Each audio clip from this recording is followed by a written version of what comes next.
is held once a month during the school year in the CBS Center Auditorium. The presentation is live, spontaneous, and for the most part, unrehearsed.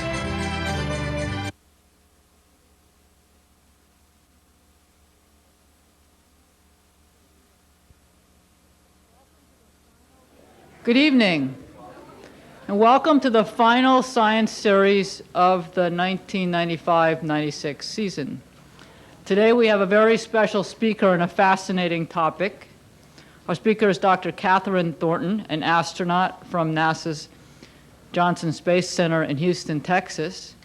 She grew up in Alabama, got a bachelor's degree in physics from Auburn University, then came to Virginia and got her master's degree and PhD in physics also at the University of Virginia. Her PhD research was actually done on this site, working at the NASA Space Radiation Effects Laboratory, a small accelerator that was here back in the 70s before CBAF was.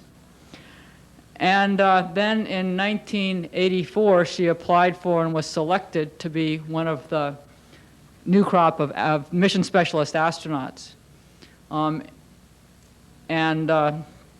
In 1985, I think it takes a year to qualify to be an astronaut. In 1985, she got her wings, or whatever you get when you become a real astronaut. And she flew her first mission in 1989. To date, she's spent about 1,000 hours in space. She's flown on 4 missions, and the 2 most recent ones are 2 that I consider among the most exciting, which is the Hubble repair a couple of years ago, and the microgravity mission last fall. Dr. Thornton is married. Her husband is a physics professor at the University of Virginia, and they have 3 children, daughters who are 14 years old, 10 years old, and 5 years old, so she combines astronauthood with motherhood. And she's absolutely a fantastic person. So please join me in welcoming Dr. Kathryn Thornton to tell us about space shuttle science.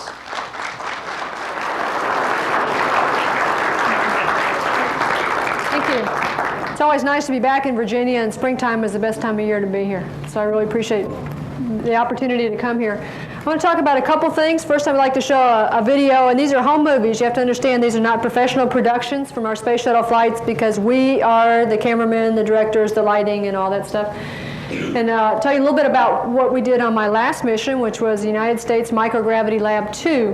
It was a science mission where we had a space lab module in the payload bay, in the cargo bay of the shuttle, that gave us room to do a lot more experiments than we could just in our normal cabin of the shuttle.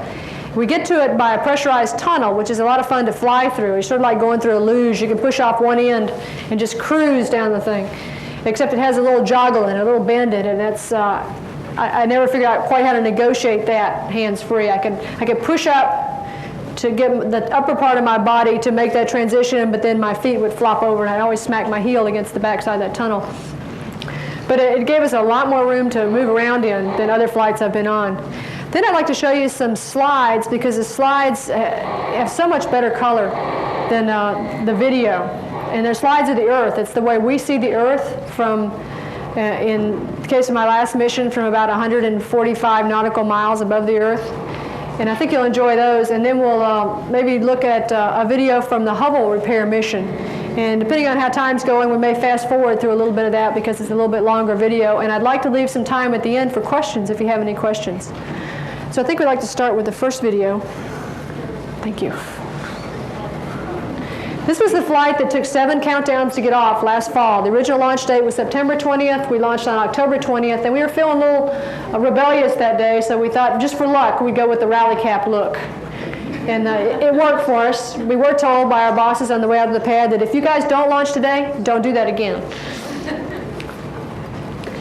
At about 6 seconds before liftoff, the main engines start, and in the next scene you'll see that it actually shoves the whole stack over, and as it comes back through the vertical, the SRBs light and the big frangible nuts that hold us on the pad separate, and off we go. It's a bumpy ride for about 2.5 minutes, while the solids are pushing with about 2 million pounds of thrust each, and the main engines with about 1 million pound each, for a total of 7. We're going about 100 miles an hour by the time we clear the pad. We go through a period of maximum dynamic pressure. That's the hardest the air is pushing on us, and that's a function of how fast you're going and what the air density is at the altitude. And this is about the transonic region. You can see that there's a condensation collar around both the orbiter and the tank as we go through that area of maximum dynamic pressure. This is kind of interesting look as we go through a cloud deck. You can sometimes see the shadow of the plumes. After about 2.5 minutes, the solids separate. They've done their job. The thrust is reduced, even though you can still see they're burning. The thrust is terminated, and they separate from us. And for the next 6.5 minutes, we continue to ride uphill on the main engines. And it's a very smooth ride. It's more like the golf cart feel, electric golf cart feel. This is when we first get into orbit, we open the doors. We have to get them open because their cooling comes from the radiators that are on the inside of those doors, and we have to expose those to space. On science missions like ours, we have only 16 days in orbit, and we'd like to get the most we can out of it. So the first thing we do is divide up into 2 crews, the night shift and the day shift. The first job for the night shift is to go to bed, which is not an easy thing to do. 3.5 hours after you lift it off, they're supposed to have their eyes closed and be asleep, because 8 hours later they have to get up so I can go to sleep. Aside from the rally cap look, I have my lucky socks. It's the first attempt at that, and 2 St. Christopher medals. And with all those things aboard, we finally got off. We started activating the space lab at about 3 hours after liftoff. We open the hatch, we turn on all the electrical systems, the life support systems, the data management systems, and begin turning it into a laboratory. We unstow all the books we need, all the checklists, and malfunction procedures that we hope we don't need, and generally just setting up a lab like you would here, getting out the equipment we use regularly. This is a load of the procedures coming back. We have procedures for everything, and they're in very minute detail because we have so many different kinds of experiments, and you want to be sure you do them all right, that we check and double check every step we do, so everything is written down. One of the things we did on this flight was partially close one of the payload bay doors. And that's because of the attitude we were in. We were flying one wing forward with the tail to the Earth, that we took some hits from micrometeorites and orbital debris. Every day starts the same, just like you would at home, and you brush your teeth, you clean up, you get ready to go to work. It's not a lot different than home. We exercise every day to stay in good shape. We have a bicycle on board, a recumbent bicycle, and you sort of strap yourself down to it. The good thing about this, as opposed to riding an exercise bike in your home, is that you don't get tired of sitting because you're not sitting. Hair washing is a little bit different than home. We don't have a shower. We have a rinseless shampoo. You can buy it at medical supply houses. You just squirt it on and towel it off, and it keeps you pretty clean. This is one of the experiments we had on board was a protein crystal growth experiment, and we like to grow these crystals because when we bring them back to Earth, they can be examined and used to determine the molecular structure of those particular proteins that we're growing. And that's important if you want to develop a drug to counteract a particular enzyme or virus. You'd like to know what it looks like before you start designing a drug to inhibit it. And that's one of the reasons. We can generally grow usually larger, mostly better, more defect-free crystals in orbit than we can here on Earth because it's a much more quiescent environment. Another experiment we had was a zeolite crystal growth. Zeolites are inorganic compounds. They're mostly silicon, oxygen, and aluminum, and they grow in crystals that have a lattice structure. And because they are a lattice, they can be used as molecular sieves. They can separate out molecules. They're used in things like petroleum cracking, turning oil into gasoline. They're used in your laundry detergent to scavenge the heavy ions, which give you hard water. Used in a lot of things, and if we get large enough, there are more exotic uses that they have, and that's for quantum dots, which sort of bridge the gap between molecular semiconductors and bulk semiconductors. In this experiment, we're growing semiconductor materials, mercad telluride and some others, in a furnace that sat there and just cooked all the time. It's about the size of a hot water heater. And the samples were inside those long tubes. Halfway through the mission, we changed those out, put in new ones to process for the rest of the mission. Another experiment we had on board, which was kind of fun, is a fluids experiment, and this is a simulated planet. What we had were 2 concentric spheres, and in between them was a fluid. We could heat that fluid from the poles to the equator, and we rotated the whole thing, and so what it represented was, for instance, the atmosphere of Earth, or oceans in a planet, the atmosphere of Jupiter, the convection within the sun, and we got a lot of data from that that's still being analyzed. This is another fluids experiment. It's surface tension driven convection experiment, and surface tension is the property of a material that wants to cling to itself. And it can cause flows, it can cause fluids to move just based on difference in surface tension if you take away the more dominant force of gravity. Another fluids experiment we did was by far the crew's choice, and we're positioning and manipulating drops of water and oil in an acoustic chamber. Simply by using sound waves, we're making these drops spin, break in two, go back together, smash them. We had a great time with that. That one is smashed flat. Sometimes instead of bifurcating, instead of going into a two-lobe structure and separating into two parts, they would just blow up. And when you finished blowing up drops, you had to clean the chamber. And some of the stuff was kind of, the oils in particular, the very viscous oils, were kind of, it took a while to get it all cleaned out of there.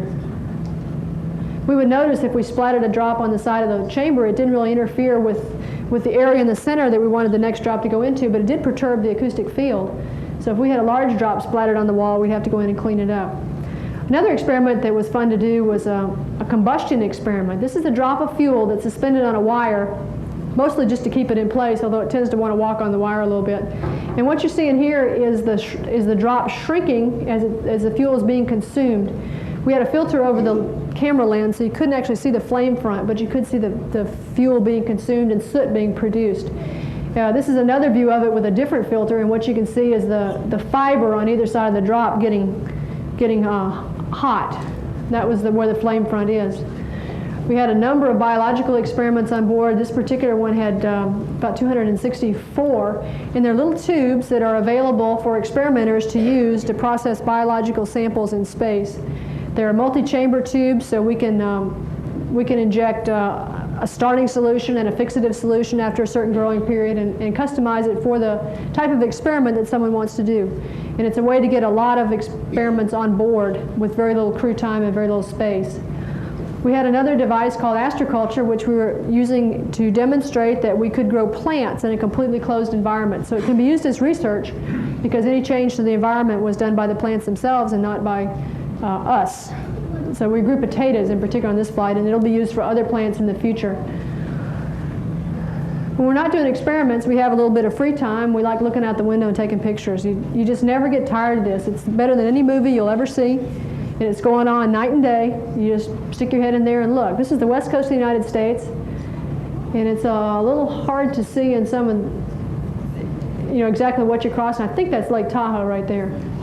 But you can see we're going pretty fast. It's about 5 miles a second across the Earth. So if you see something interesting, you don't ask what it is, you just shoot it. Just shoot and ask questions later. We take a lot of film, although we do have to ration it toward the end of the mission. We took about 6,000 frames out the window, another 3,000 or 4,000 inside the cabin. Usually out the window we'll shoot 70 millimeter format, which is the old Hasselblad cameras, which are very old but still very good cameras. And because of the bigger format, you get better resolution on the pictures. So that's our... They're not automatic, though. You have to set all the settings, and sometimes we'll take a vote on what we think the f-stop ought to be, and usually come out pretty well. These are the Himalayas. These are the highest mountains on Earth, and they're being formed as India is crashing into Asia on a geologic time scale, which is pretty slow for us, but it's smashing in there enough to raise those mountains and create the high Tibetan Plateau. This is Tibet up here, India down here. It's a large typhoon that was in the Pacific Ocean when we were flying. I think it was Super Typhoon Angela, and it had wind speeds of 200 miles an hour. It was a vicious, vicious storm on the oceans, but from our point of view, it looks kind of benign. You can see a circular feature. You can't really pick out the eye in these pictures, but you can certainly see the circulatory flow, and you know that that was one big storm. We still have to do housekeeping in orbit. Just because you go to space doesn't mean you get out of cleaning stuff up. Dust doesn't fall on the floor, it falls everywhere. So Kent found he was very good at finding creative ways to do his work. After 16 days, the commander and pilot like to practice the approach and landing because when we get to that stage, we're unpowered, we're basically a glider, and you only get one chance at it. So we like for them to practice a lot. We gave them every opportunity to do that. Evenings were pretty much the same. We'd read mail. We got email from home, messages from our family most every day. And eating dinner is It's not as easy as eating here. It's just harder to control food. So here, you might eat until your plate's clean, or you might eat as long as it tastes good. There, you just sort of eat until you're no longer hungry. This is the fastest slow pitch in the world. This is the first pitch of the 5th game of the World Series. And it landed right on the field as a direct hit. We got to watch that. The next day, they put together a short video for us, and they beamed it up to us. And it's the first time that we on the orbiter have ever had television from the ground. I don't even need to talk about this.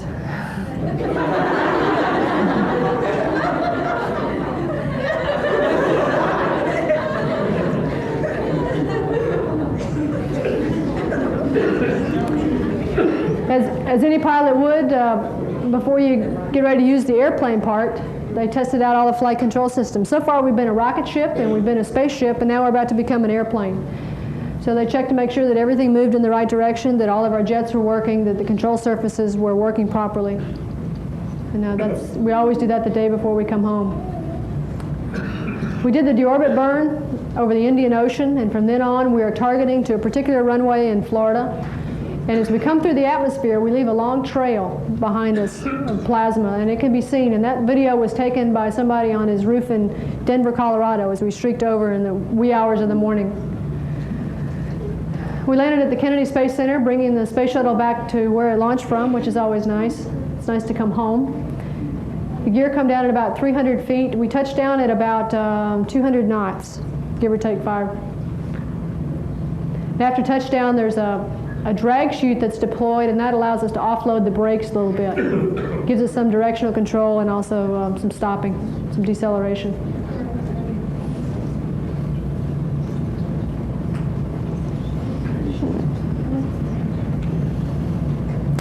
Okay, I'd like to show a few slides of what the Earth looks like, and then we'll look at another video.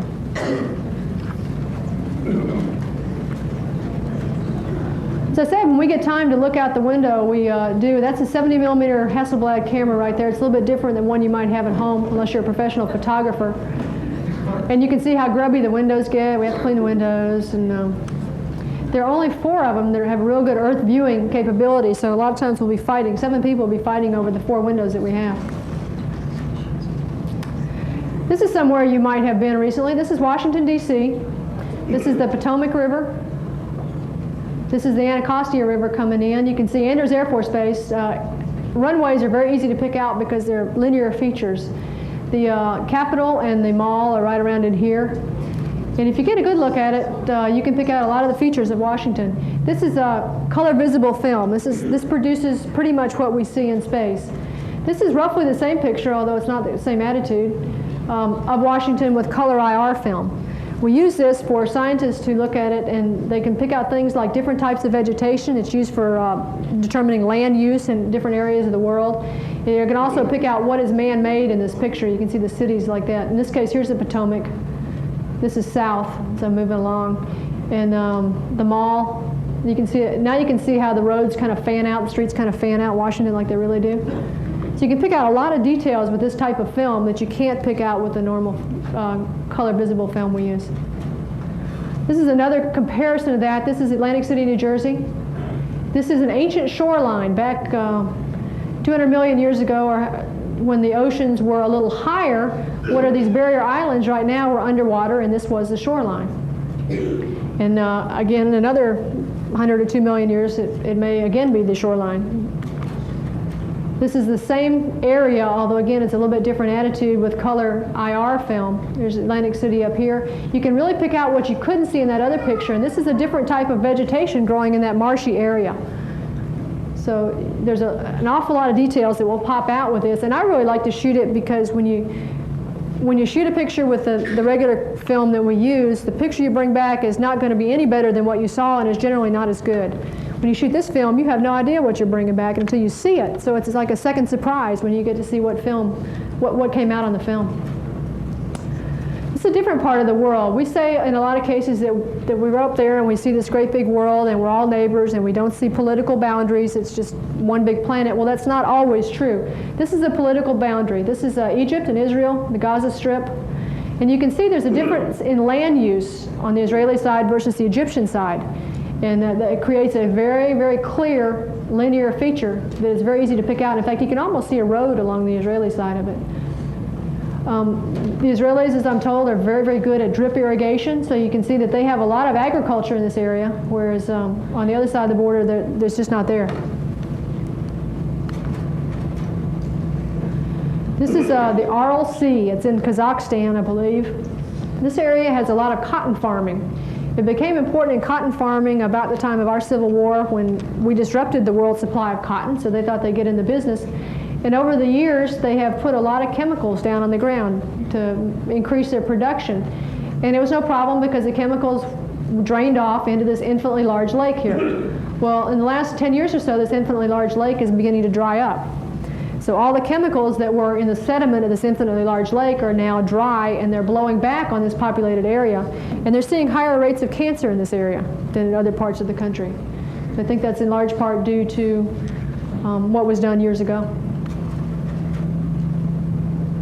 There are linear features we see on the Earth that are not man-made. They're natural features, and this is one of them. You have to look a little bit more carefully to see it because this is a fairly large synoptic view.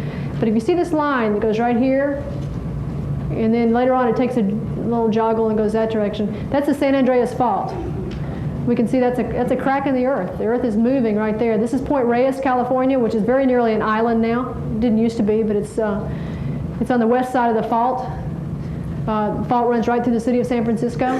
This is San Francisco Bay, southern part and the northern part. So geologists use a lot of these pictures to pick up very large features like that are hard when you're up close. You can't see for the forest for the trees sometimes. We can stand back a little bit and look at these, and they pick out a lot of geologic phenomena that they can later go study on the ground. This picture I put in because it is one of the digital pictures that we sent down. We have a digital camera that we're flying these days. We can send down the pictures. It's about each picture is about 6 megs. We can send them down on what is the equivalent of the internet, and these things can be out and available to the public or to scientists who want to then go get ground truth. If they're looking at weather formations or things, they may want to go immediately to the area and see what it looks like on the ground after having seen what it looks like from space.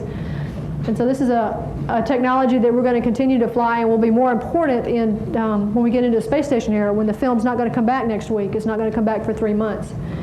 And I kind of like this picture. This is Galveston Bay. This is Clear Lake. Keep losing that. This is what the locals call Mud Lake. The real estate developers call it Forest Lake. And my house is right there. This is about 1/4 resolution. They reduce the resolution and then photograph it. So this is not as good as what really came down. You can take the pictures that come down, and you can do everything you can with a digital image. You can edge enhance and do a lot of processing and get a tremendous amount of information from it. I'd like to show this picture. This is farther down Galveston Bay. This is the Bolivar Peninsula. This is where it goes out into the Gulf of Mexico. And this is Galveston Island, the city of Galveston. They spent a lot of money in the last year or so trying to build their beaches back up. The beaches have been eroding in Texas and points west. And they've been pumping silt from the bottom of the Gulf and bringing it up on their beaches. One of the reasons that the beaches are eroding is because this channel of the Mississippi River that goes out into the Gulf of Mexico, this is the main channel, this is the Bird's Foot Delta, has been dredged so that we can get shipping down it. Well, the silt that's coming down the Mississippi River is getting dumped here in the deep water. So it's not available to migrate west and become part of our beaches. It would really like to do that. This is another part of the Mississippi Delta. This is the Atchafalaya River. And if the Mississippi River had its way, this would be the outlet to the Gulf of Mexico. It's 300 miles shorter than the Mississippi River as it is now, but the Corps of Engineers is working very hard not to let that happen, because if this became the main distributary of the Mississippi River, then New Orleans and all of southern Louisiana would become a saltwater swamp. And so for economic reasons, we're trying very hard not to let nature take its course in this case, but on the other hand, Galveston is pumping sand out of the Gulf to make their beaches. And another group of Corps of Engineers is keeping this channel dredged so that they can get shipping out 300 miles shorter. So there are a lot of Mother Nature and different groups of humans are working at cross purposes sometimes. I think this is the last one. I show this because this is home for space shuttles. This is the Kennedy Space Center. And if you think of all the history of space flight, it's right here. Every one of these little dots is a launch pad. Some of them still active. These are the Titan pads. These are the shuttle pads. This is 39A. We launched from 39B right there, and we landed here. So it's really nice to bring a space shuttle home to its home port and the people who put it together, and they turn it around for the next flight. Okay, what I'd like to do now is talk about a different mission. This was a science mission, but there are other science missions as well, and the Hubble Space Telescope, I guess from our point of view, was an operations mission. We just worked on it, but it is returning tremendous science to people here on Earth now. So we'll probably fast forward through a lot of this because it's a fairly long movie, and I want to have time for questions. This was a night launch. Fast forward, obviously. It lights up all of southern Florida. I've been told you can read a newspaper in Orlando 50 miles away from the light it puts out. This is the crew. I was on it with 6 other people. 4 of us were spacewalkers. It takes a while. It's a lot slower than this for real. It takes a while to get ready to spacewalk. It takes about 3 hours from the time you get up till you can go out. Dick Covey was the commander. He flew the space shuttle up underneath the Hubble. And the Hubble does not have propulsion of its own, and for that reason we have to stop it, slow down. For that reason we have to go service it every now and then to include a reboost to keep it in orbit. We'll look at some of this in normal speed. This is the first of 5 EVAs it took to get everything done on that mission. Story Musgrave and Jeff Hoffman were 2 of the spacewalkers. They were the odd couple. Tom Akers and I were the even couple because they had the odd numbered days and we had the even numbered days.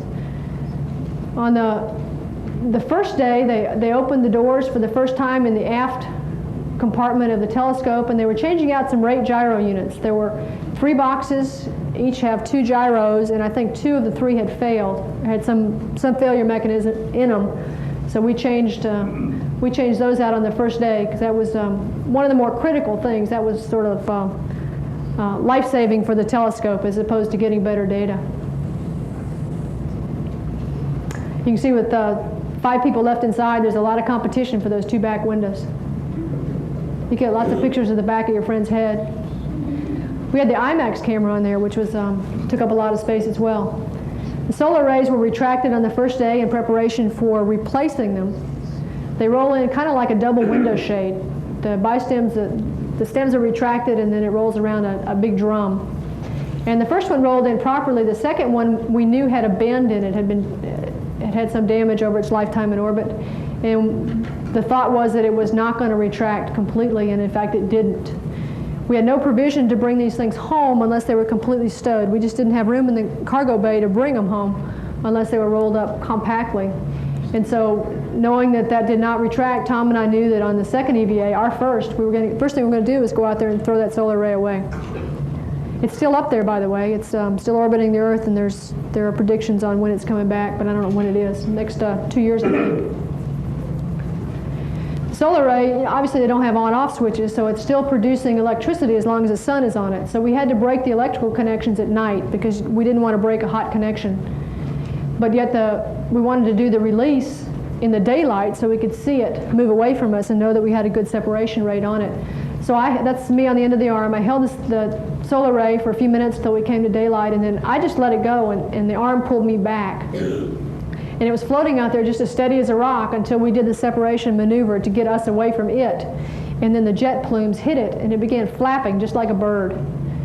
It was an incredible thing. We were flying over the Middle East. I was over the Red Sea, and we're watching this huge pterodactyl just floating all over the sky. It was almost mesmerizing. It took a long time to get back to work after that because you could see it forever, and it was an incredible sight. Oh, then we had to get to work. The telescope can't survive without electrical power, and so we had to get the new solar rays on. These are a little different than the old ones, but they have some thermal insulation around the bi-stems to take out some of the jitter that the telescope was experiencing as it went from darkness to daylight. This is Tom Akers. He did the mechanical connection on the bottom, and I came down and helped him because there was one drive screw that held on each of the connectors, and had we cross-threaded that or stripped it, then it would have been a dead telescope. So it's one of the few operations we did. We used a mechanical wrench because we really wanted to have that feel. The rest of the time we generally use a power tool because that's a very, very fatiguing motion to do in a spacesuit. You don't want to do that many, many times. We trained well enough that on every bolt we touched on that whole telescope, we knew the torque it was supposed to take, the number of turns it was supposed to take, and we would quiz each other on that in training. This is getting ready to take off to the second of the 2 solar rays. It was supposed to stow itself like that automatically, but it didn't, so I moved it up there. coming in at the end of the day takes just about as long. It takes 2 or 3 hours to get the suits cleaned up, ready to go another day, get the tools lined up for the next day. This is the third EVA, and this is the Wide Field and Planetary Camera. As you know, the Hubble mirror had a slight flaw in it. It wasn't ground quite correctly. And so there were two things that we did to get better images from that. The Wide Field and Planetary Camera 2, the replacement, was already in development and was scheduled for this flight even before they knew they had a problem with the mirror. So they reground the mirror on the camera to correct for the mirror on the Hubble. So that's how we started getting very, very sharp pictures from the Wide Field and Planetary Camera. It brought its own correction. It weighs on Earth about 600 pounds and is about the size of a baby grand piano. But you can see in orbit it's very easy to move. The only problem you have sometimes is seeing where you're putting it, because you can see Jeff is holding it and it's basically taking up his whole field of view. So there's a lot of teamwork that goes on amongst the crew members out there, talking about where you're putting it, where you're pointing it, and all the 6 degrees of freedom you have to worry about. Generally here you have a clue if on some of the degrees of freedom, you know if you're moving up and down because you're fighting gravity. Out there you really don't have a clue. But the new one slid in just as slick as it could be.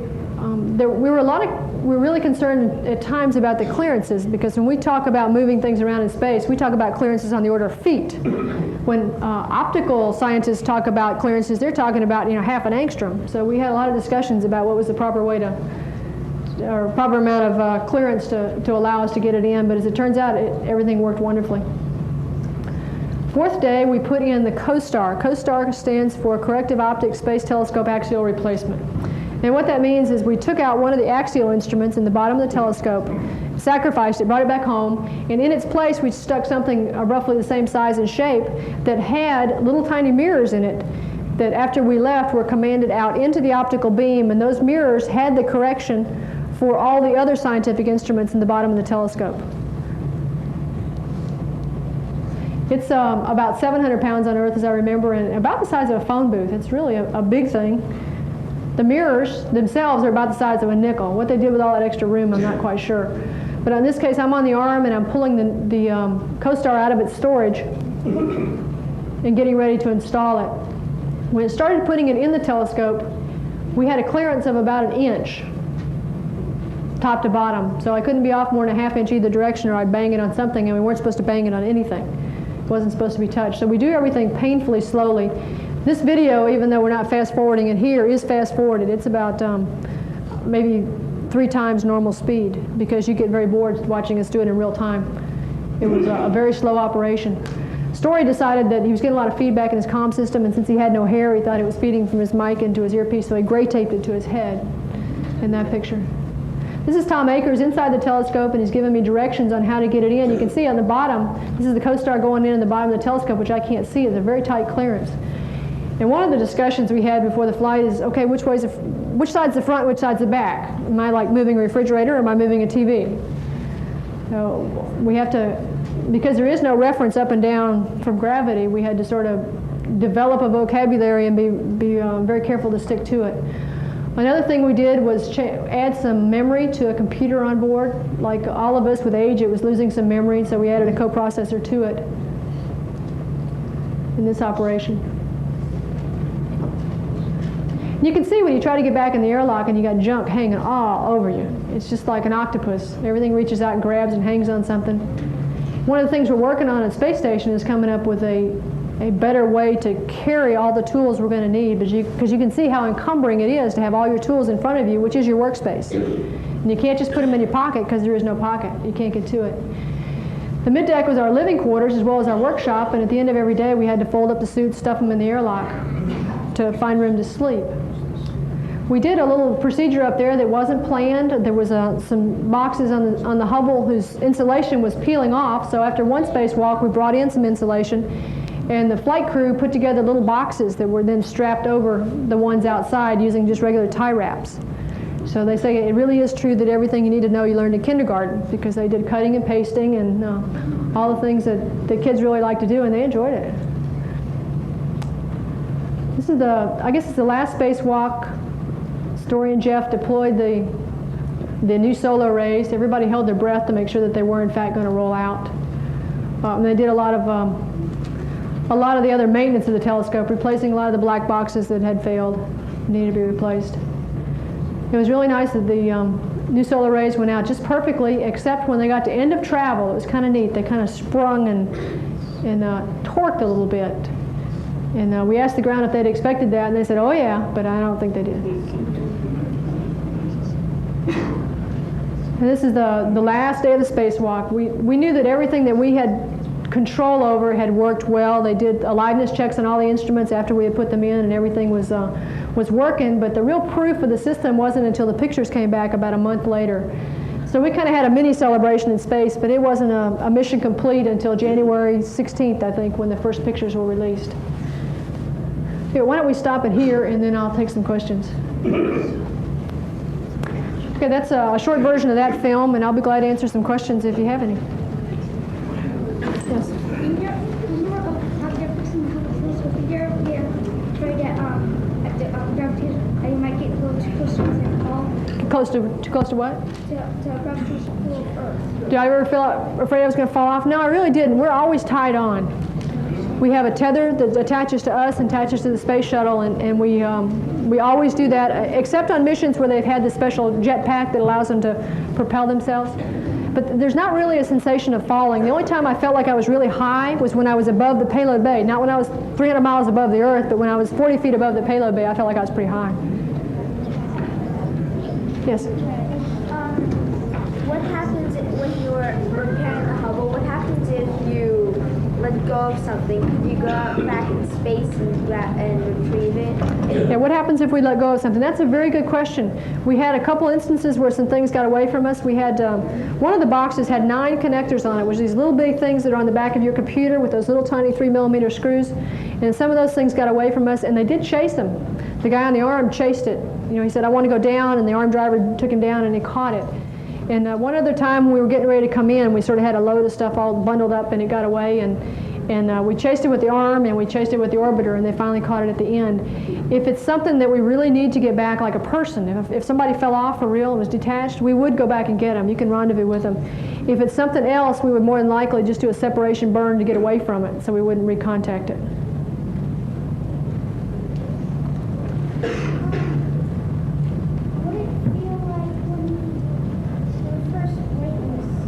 What did it feel like when I was first weightless?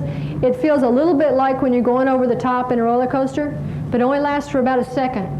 And after that, it's a little bit like swimming, and that you can move anywhere you want, but it's a lot easier to move, and it's harder to control. And the first thing, it's so funny to watch people when they first get up there, and they're not going where they want to go, they'll start doing this, start swimming and kicking, and it doesn't do a bit of good. They're going to keep going the same direction until they hit something.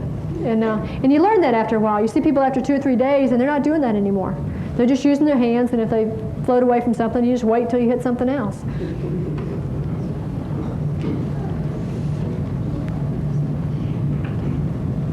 What's the best advice you have for any of these young people who want to be an astronaut? I think if these kids want to be an astronaut, you need to study math and science. I think the people who are coming into the office they're scientists, they're engineers, they're medical doctors, they're pilots who are also engineers. And that's the kind of people that we'll be looking for, particularly in the space station era. We're going to build it and we're going to operate it. And it's going to be a laboratory. So you think of the people that you would want in a scientific laboratory here, and that's who we'll be looking for. And a good record counts. I'm not kidding you. I looked on a screening board for one of the piles that came in one time, and it goes back as far as your SAT scores. And if you got 3 people that look equally good on paper, except one of them has been consistent from high school through his whole life, and the other one is maybe a little bit more erratic, you know, who do you pick? So it starts in high school. When you go in the 9th grade, that's the beginning of it. Have there been like some major crashes in outer space? Have there been any crashes in outer space? I don't think there have been any in outer space. We lost people on the Challenger trying to get to space. The Russians have lost people trying to get back. But I don't think that we have had any. We have not, and I don't believe that the Russians have lost anybody in space. We came really close with the Apollo 13, if you saw that movie, but we got them back. You were in that movie? No, I wasn't in the movie. I wish I were. Do you know if NASA has any long-term plans expand capabilities of very long baseline array that tells in the future? I don't know the answer to that. I just don't know. Are the satellites that are in space any danger to the spaceships? Are the satellites in space any danger? They can be if you hit them. So we track, I guess it's NORAD tracks everything they can track up there. And that's things down to, about half the size of your fist. They know where it is, and we have had flights have to make an evasive maneuver to get away from something. A lot of times we'll have a launch window, the times we can launch from here to here, but it'll have kind of a hole in it. We can't launch these 5 minutes because that would put us in a possible conflict with something in space. So we do watch for that. The things that we worry most about are the things that are much smaller than that, because we've had pits in windows that have caused us to have to change them out on the ground that were just a fleck of paint. And there's a lot of those up there, and we don't know where those are. Is there a chance that the Hubble telescope could ever hit a satellite? Could ever hit a satellite? Yeah. It has no propulsion of its own, so it's in a very predictable orbit. It's slowly decaying. It comes down a little bit each time. But we're not going to run into anything. There may be something runs into it, but I don't think so. It's a big space out there. How is it that a comet or a meteor hit the Earth, but a satellite doesn't? Satellite doesn't hit the Earth? They generally burn up on the way in, and I think most of the meteor burns up on the way in too. Just occasionally some parts of it make it. But for the most part, all the shooting stars you see are things burning up. And that's what most of the satellites that come in. There have been pieces of things come down. I think the Russians had one, the parts of it came down in Canada. And Skylab, supposedly some parts hit Australia, and I don't know whether that was really happened or not, but there have been some pieces come back. Daniel.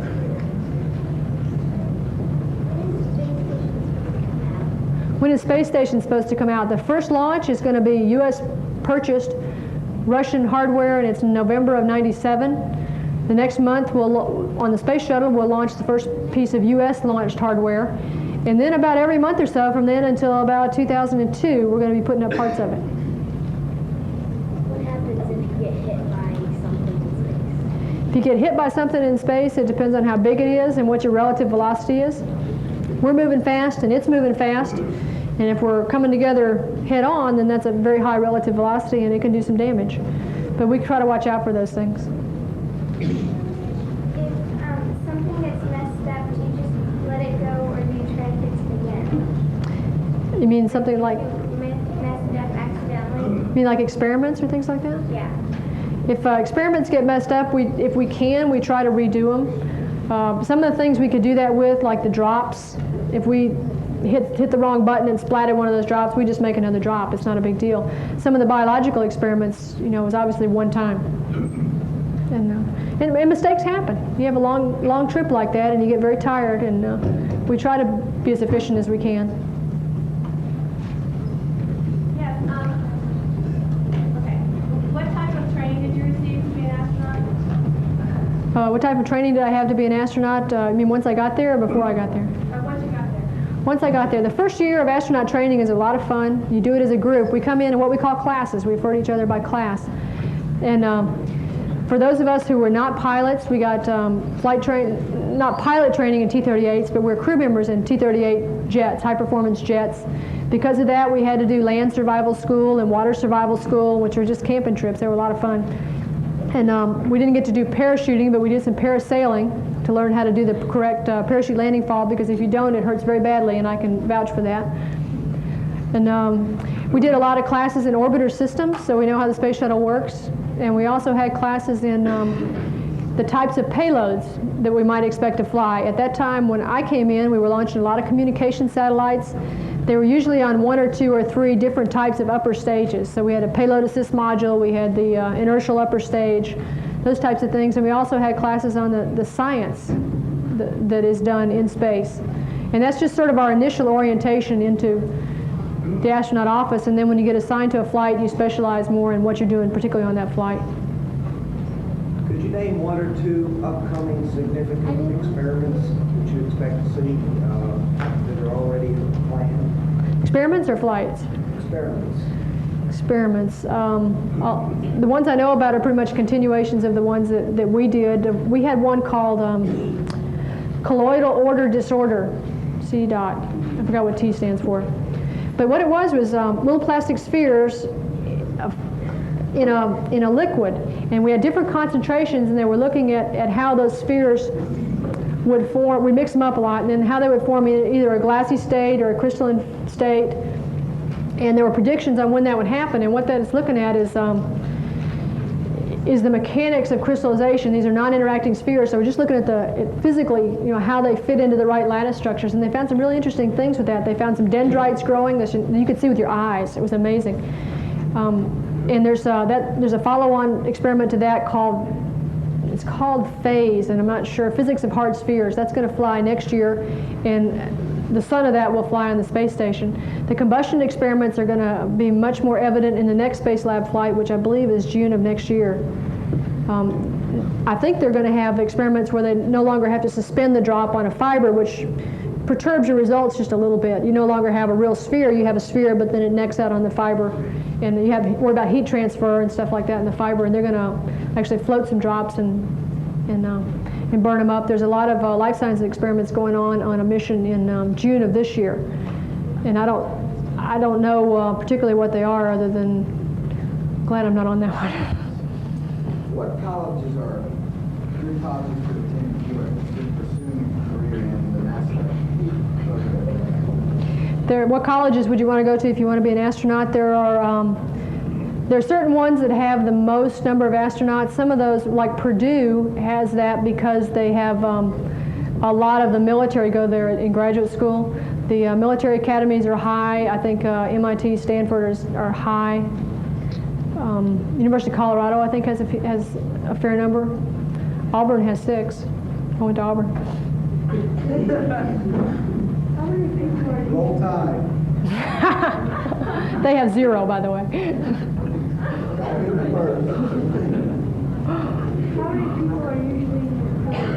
How many people are usually in the crew? It varies from 5 to 7 normally. Yes. If the hull was compromised, would you try to go outside to fix it, or just seal off the compartment? If we have some compromise of the pressure vessel, if it's in something, first thing we try to do is isolate it, find out where it is. If it was in something like the Space Lab, we just shut it off, come home. If it's in the cabin, we have a couple options. If it's slow enough that we have time to worry about it, we have goop, same sort of thing you might use here in vacuum systems, that we can stick in a hole if we can find it. We can go up underneath the floor and we can get to the pressure vessel all the way to the bulkhead that goes to the payload bay, and we can go almost all the way up to the front end of the pressure vessel.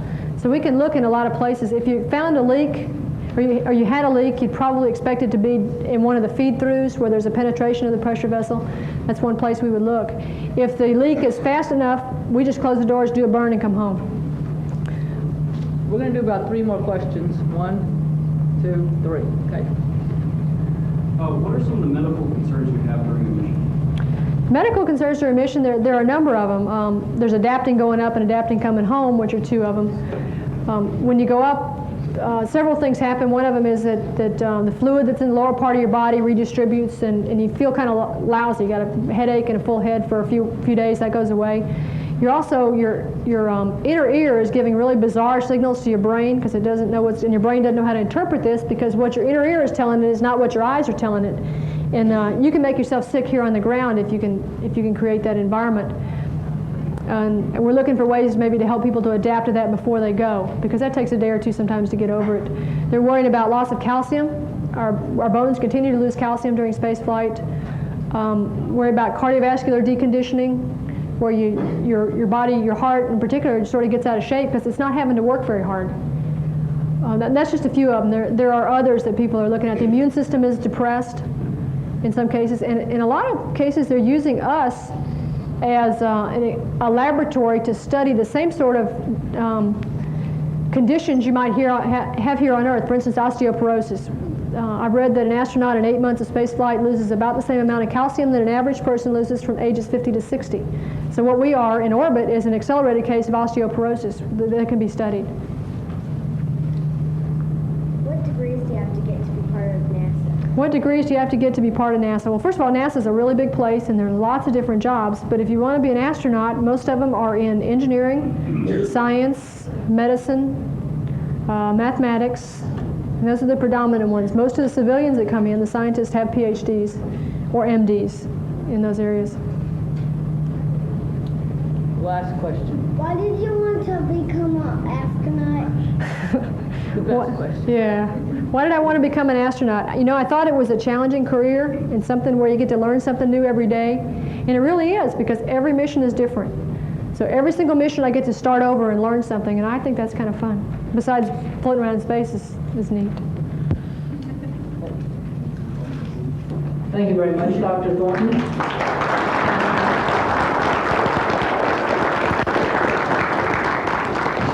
I think she's willing to be available for a few minutes in case people want to come up individually and talk to her a little bit. Thanks for coming tonight, and we'll see you next fall. Please turn in your little white pieces of paper.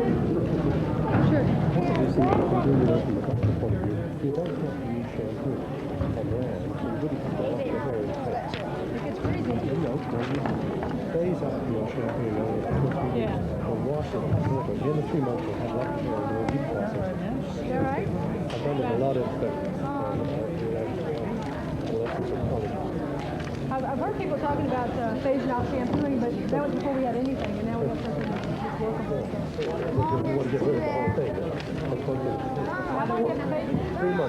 By the way, there is a light blue van outside. License plate MU